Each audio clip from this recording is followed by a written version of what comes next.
everyone. Welcome to lesson 6 of YCT standard course. In this lesson, we are learning about body parts.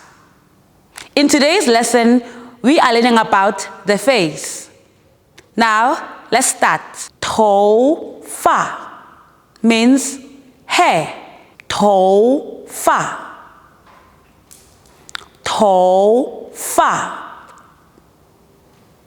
皮肤 This means skin.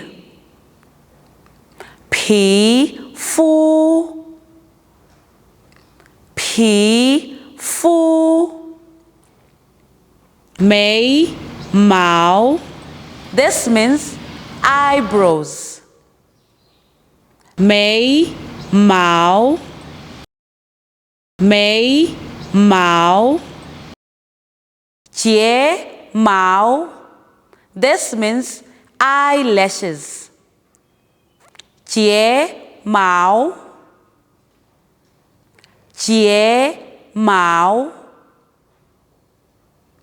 耳朵 This means ears. 耳朵耳朵 Now, let's review the words again.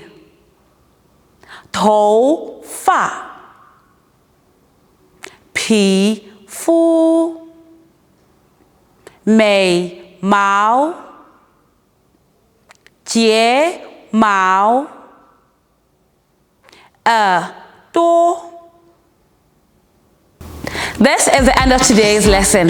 Please remember to like, share, comment. Hit the subscribe and notification button. See you next time. Goodbye.